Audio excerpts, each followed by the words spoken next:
우리 옆에 분들 같이 인사하겠습니다. 사랑합니다. 축복합니다. 한 번 더 인사할게요. 함께 예배드리게 되어 기쁩니다.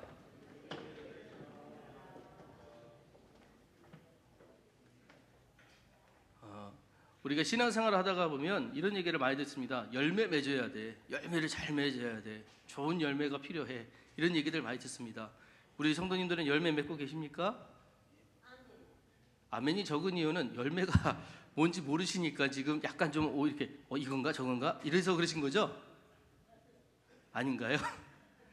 열매는 다 맺고 계실 텐데 열매가 과연 뭘까에 대해서 조금 우리 나눠보고자 합니다. 마태복음 7장 15절로 그 이하의 본문에 보면 이 열매에 대한 예수님께서 얘기하신 얘기가 있는데, 사실 이 이야기는 거짓 선지자들 또 하나 이제 바리새인과 서기같이 외식하는 자들을 꾸짖을 때 하셨던 얘기거든요. 근데 이게 현재 우리에게도 굉장히 중요한 말씀이기에 나누고자 합니다. 시편 1편에 보면 열매에 대한 이야기가 나오는데 그 이야기에 이렇게 1절 3절 1편 3절에 이렇게 나와 있습니다. 그는 시냇가에 심은 나무가 철을 따라 열매를 맺으며 그 잎사귀가 마르지 아니함 같으니 그가 하는 모든 일이 다 형통하리로다. 너무나 귀한 말씀, 좋은 말씀, 저 말씀대로 되기를 원하시죠? 아멘 하신 분들은 그렇게 되리라 믿습니다. 네, 열매를 다 맺기를 원하세요. 그래서 열매를 맺는데 철에 따라 열매를 맺게 되는 경우, 그거 얼마나 귀합니까? 농사 짓는 분들은 열매 맺는 게 얼마나 귀해요, 그죠?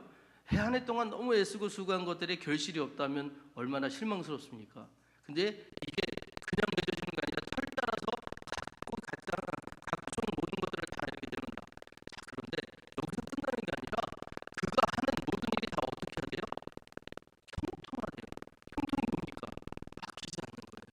내가 계획하고 내가 생각하고 내가 이루고자 하는 일인데 하는데 안 막혀. 다 잘 돼. 아멘 안 나오시네. 다 잘 돼요. 그런 분들 그게 얼마나 행복합니까? 자, 성경은 이런 분을 뭐라고 불렀냐면요, 복 있는 사람이라고 불렀어요. 복 있는 사람. 그럼 열매 맺는 사람이 복 있는 사람이겠네요, 그죠? 예, 그런 사람이 되는 게 맞겠죠.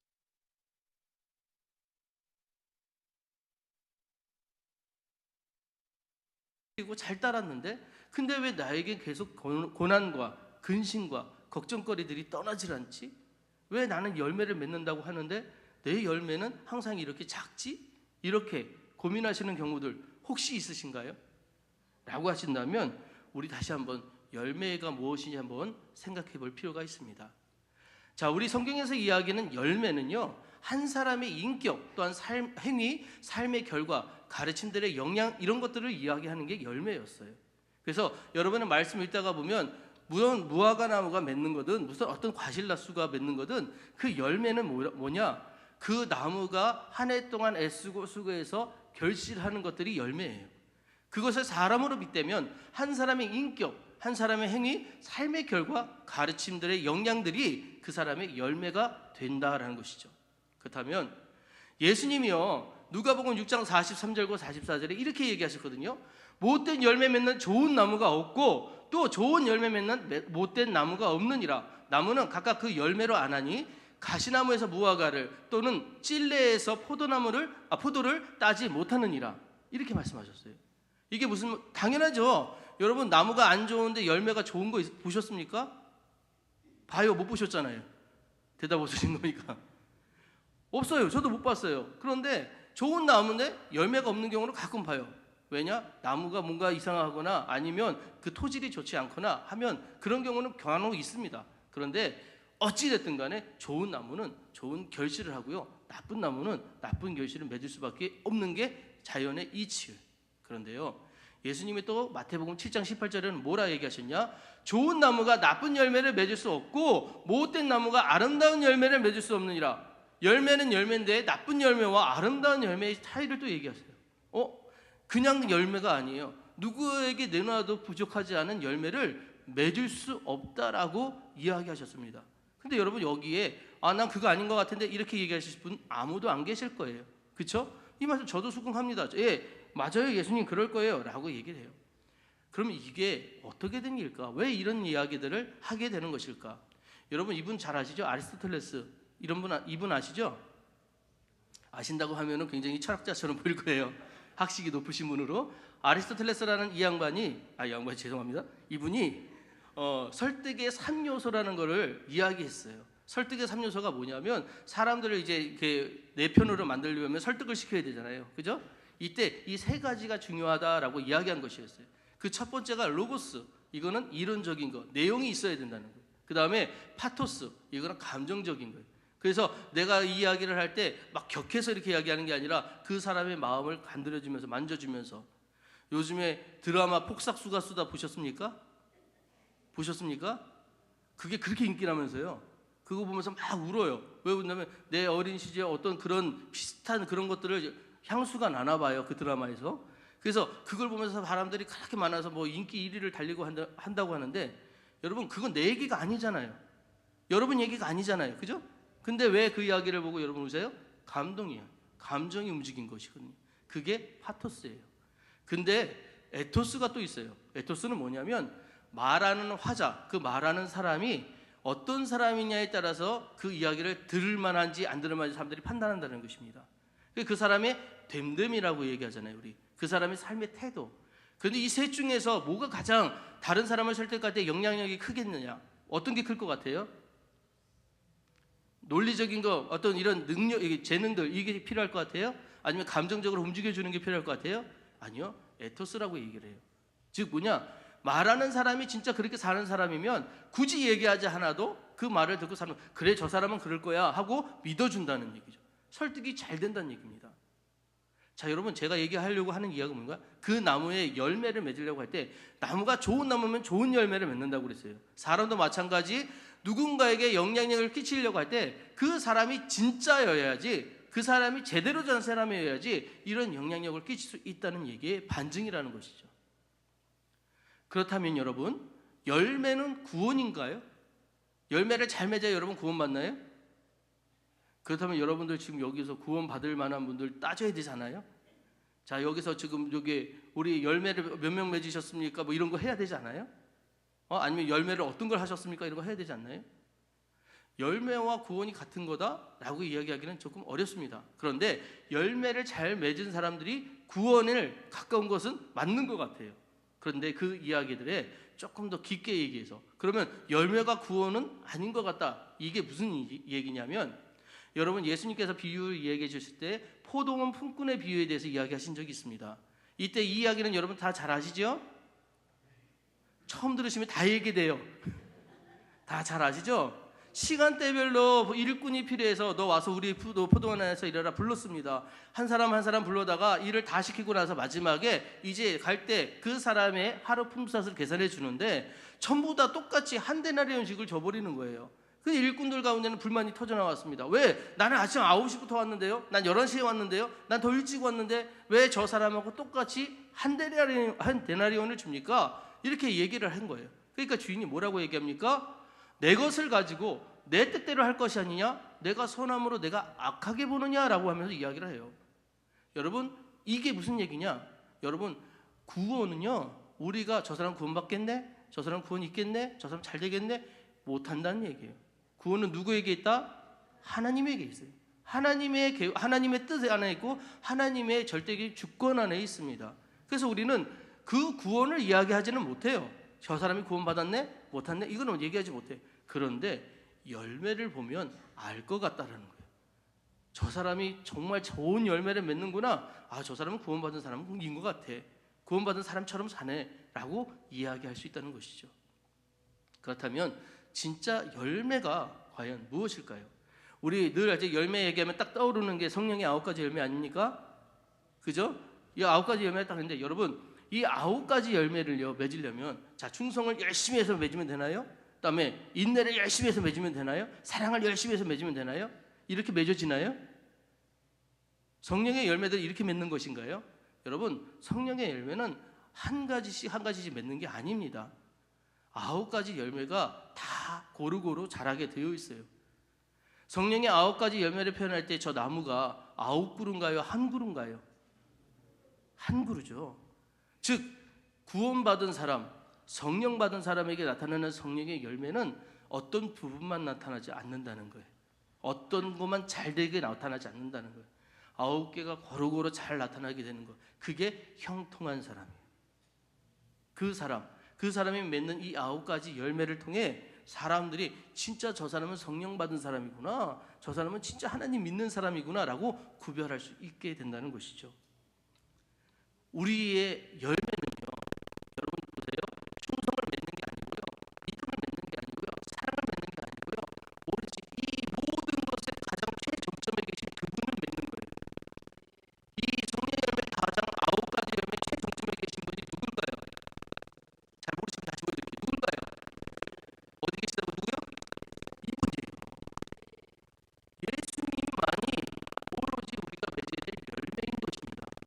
그래서 예수님처럼, 예수님 따라, 예수님을 의지하며 라고 우리가 늘 얘기하는 거예요. 예수님 따라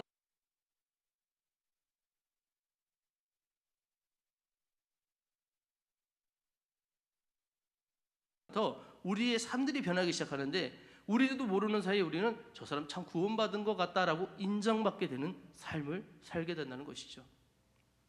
고트월드 레싱이라는 사람이 있습니다. 이 사람은 독일의 작가입니다. 1700년대 독일의 작가인데, 이 사람이 현자 나탄이라는 극을 썼어요. 현자 나탄 이 이야기 중에 반지 우화가 있어요. 반지 이야기라는 건데, 이게 무슨 얘기냐면, 이거 모르시죠? 감사해요. 알고 하면 재미없을 거예요. 제 반지 우화 중에 어떤 큰 부자가 있었어요. 근데 이 부자에게 아주 중요한 반지 하나가 있었는데, 이 반지는 신통력을 갖고 있답니다. 어떤 신통력을 갖고 있냐면, 이 반지를 갖고 있는 사람들은 사람은 사람들에게, 모든 사람들에게 사랑을 받게 된대요. 이 반지를 갖고 있는 사람이었어요. 근데 이 부자에게 아들이 셋이 있는 거예요. 그러다 보니까 언젠가는 자기가 갖고 있는 반지를 아들에게 줘야 되잖아요. 그러니까 셋인데 누구를 줄까 하더니 셋 다 너무 똑같아. 너무 다 잘 귀해. 그래서 저도 아들 둘이 있는데 둘 다 똑같아요. 그죠? 왜 그렇게 안 보세요? 똑같아요. 다 귀해요. 그러니까 어떻게 할 수가 없는 거예요. 그러니까 이 아버지가 꾀를 낸 게 뭐냐면, 이걸 똑같은 걸 2개 더 만들어야 되겠다 해서 반지를 이 대장장이한테 가져가서 이것과 똑같은 걸 만들어 주세요 해가지고 이렇게 3개로 만들어 왔습니다. 반지를 3개로 만들어 와서 이제 아들들을 하나씩 부릅니다. 그래서 야, 이 반지 알지? 예, 아버지 알아요. 이거 너한테 주는 거야. 너한테 주는 거니까 잘 간직해. 이렇게 얘기한 거예요. 그거 받은 아들은 무슨 생각을 했겠어요? 아버지가 나를 사랑하는구나. 아들 셋이 있는데 그 중에 나를 사랑하는구나. 그렇게 느낀 거예요. 그래서 그거를 비밀로 지키고 잘 간직하고 있었어요. 또 아들 하나를 불러서 또 했겠죠? 그렇게 3명을 똑같이 주었습니다. 시간이 지났습니다. 이 부자가 죽었어요. 의미 없어서 그냥 그렸어요. 죄송해요.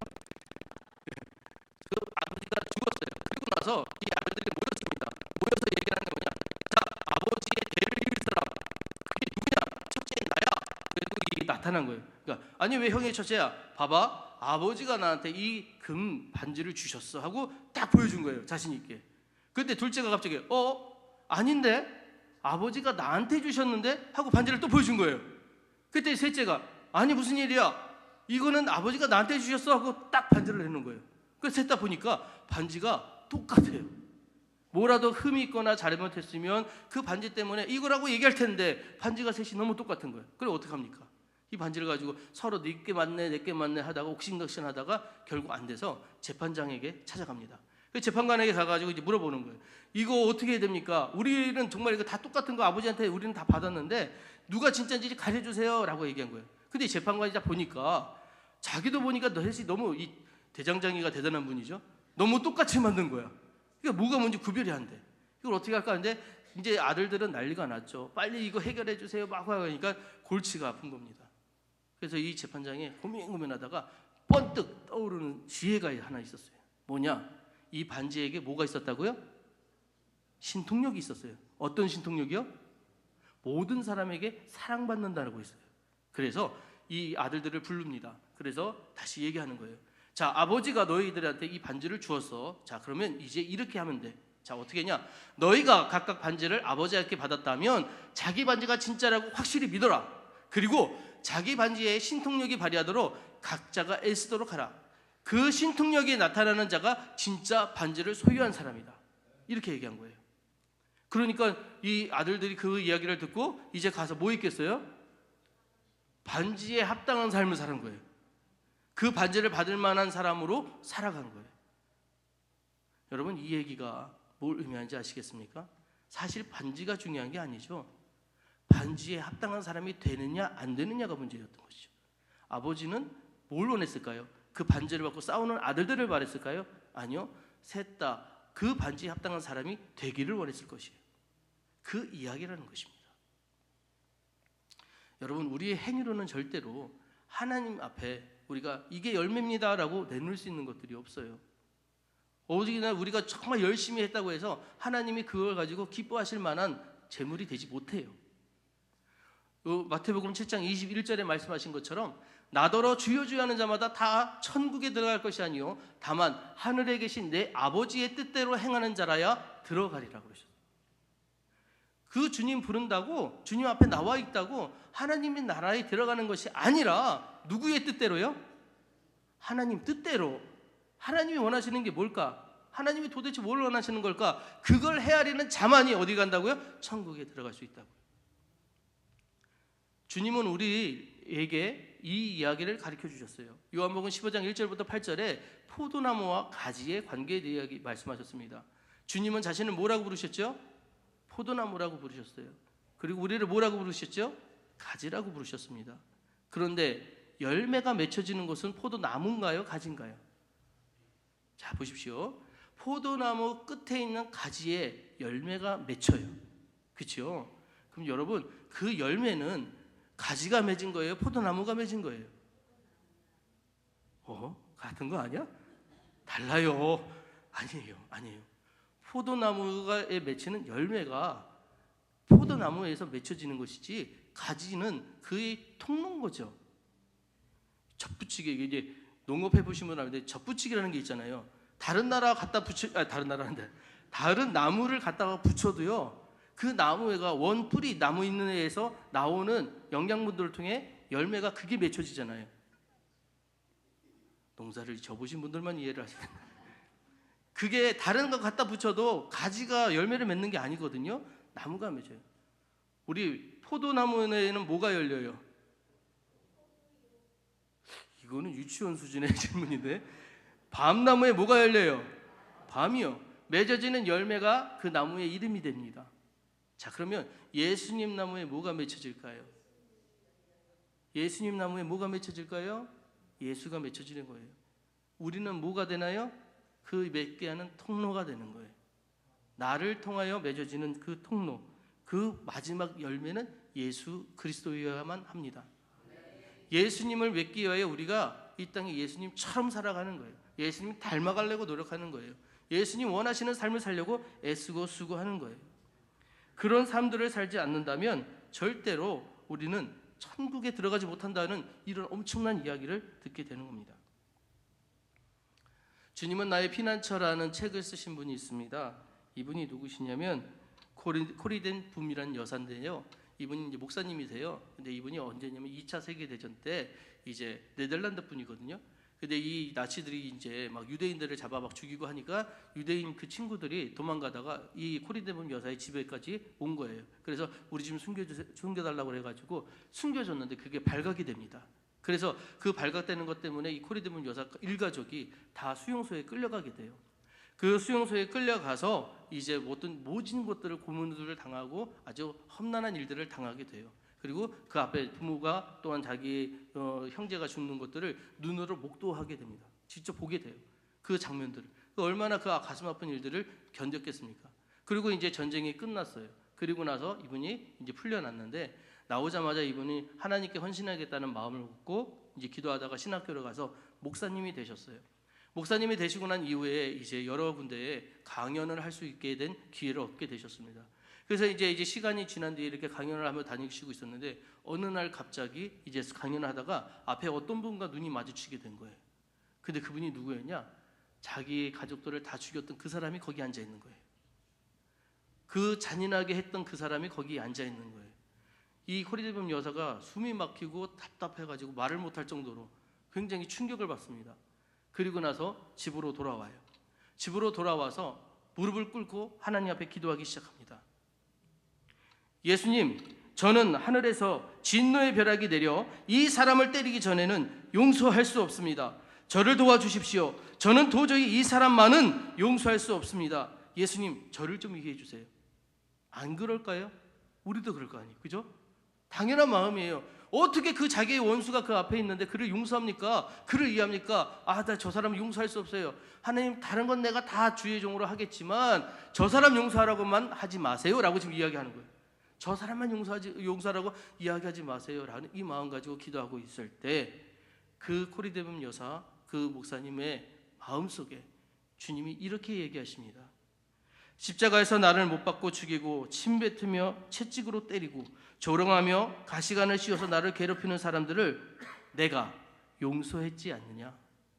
너도 용서해 주어라. 이 이야기를 듣는 순간 못해요. 하나님, 난 안 돼요. 주님, 난 그렇게 도저히 할 수가 없어요 라고 계속 부인하는 거예요. 나는 도저히 그렇게 할 수가 없습니다. 어떻게 저 사람을 용서해요? 아무리 예수님이 그렇게 하셨다고 해도 저는 그거를 받아들일 수 없어요 라고 소리치며 그렇게 이야기하고 있을 때 어느 순간 마음에 평화가 오며 이렇게 고백하게 됩니다. 난 못합니다. 그런데 하나님이 도와주시지 않으면 못합니다. 하나님이 도와주시면 용서할게요. 이렇게 된 거예요. 하나님이 도와주셔서 그 사람을 용서합니다. 하나님이 도와주셔서 그 사람을 이해하게 돼요. 하나님이 도와주셔서 그를 품게 됩니다. 여러분, 근데 이 사건이 주님을 나의 피난처의 가장 핵심적인 내용이에요. 가장 중요한 내용이 돼요. 우리가 우리 스스로 누군가를 판단하고 그에게 책임지고 그에게 뭘 해주겠다, 여러분 의지로 되실 것 같아요? 절대 안 돼요. 안 됩니다. 하나만 물어볼까요? 여러분, 연초에 세우신 계획 지금 4월이죠? 지금 잘 지키고 계십니까? 감사합니다. 몇 분은 하시는 것 같아요. 안 지키시잖아요. 왜요? 우리 의지가 그 정도밖에 돼요. 작심 몇이라고요? 아이고, 3일이나 가요? 안 되죠. 우리 의지는 그 정도밖에 안 돼요. 그런데 우리 이거를 바꿔주시는 분이 누구시냐? 예수님이세요. 예수님 뭐라고 얘기하시냐면 너의 짐을 내게 맡겨라. 수고하고 무거운 짐진 자들아 다 내게로 오라. 내가 너희를 쉬게 하리라. 나는 온유하고 겸손하니 나의 멍에를 메고 내게 와서 배우라고 이야기하시는 거예요. 우리의 멍에를 주님께 맡기래요. 주님께 의지하래요. 그러면 주님이 나머지 건 책임져 주시겠다는 거예요. 그래서 시편 62편 5절 이 말씀, 여러분, 나의 영혼아 잠잠히 하나님만 바라라. 물은 나의 소망이 그로부터 나오는도다. 여러분 마음속에 가장 깊은 곳에 새기시는, 그래서 이걸 묵상하시는 여러분 되시길 주 이름으로 축복합니다. 제가 이 말씀을 읽다가 저는 한국말을 읽고 NIV에서 영어 성경을 같이 봐요. 그러면 뜻이 조금 더 확실해지는 것들이 많거든요. 그래서 이걸 다시 읽어봤더니 이런 거예요. 잠잠히 하나님만 바라라는 게 무슨 말일까 봤더니 find rest 그래요. 쉼을 찾으래요. 그런데 다른 것을 찾지 말고 한 사람한테 집중하게 만들어요. In God alone. 다른 것이 아니라 하나님에게만 너희 집중해서 그에게 쉼을 찾으래요. 여러분이 쉼을 찾을 곳은 세상이 아니에요. 여러분이 쉼을 찾을 곳은 다른 것이 아니에요. 하나님에게서만 쉼을 찾을 수 있다는 것 기억하시기 바라요. 왜냐고요? 여기 보시면 My hope, 나의 소망은 comes from, 어디서 나오냐? 바로 그 예수님, 하나님, 우리가 믿는 주님에게서만 나온다는 거예요. 우리의 소망이 어디서만 나온다고요? 주님에게서만. 그래서 우리가 맺어야 될 열매가 뭐라고요? 예수 그리스도라. 예수님처럼 살아가시는 여러분 되시길 주 이름으로 축복합니다. 예수님 따라 살아가시는 여러분 되시길 주 이름으로 축복합니다. 예수님 만나 예수님과 동행하는 여러분 되시기를 주 이름으로 축복합니다. 이렇게 삶을 사실 때 하나님 맺으신 열매가 커지고요. 여러분 구원받은 자로서의 모습으로 바뀌리라 믿습니다. 그렇게 다 되시는 여러분과 제가 되기를 주 이름으로 축복합니다. 기도하시겠습니다. 사랑과 은혜가 충만하신 주님 감사합니다. 우리의 열매 되신 그리스도를 마음에 품게 하여 주시고 그러기 위하여 하나님 하루하루 살아가는 우리의 신앙 생활이 될 수 있도록 인도하여 주시옵소서.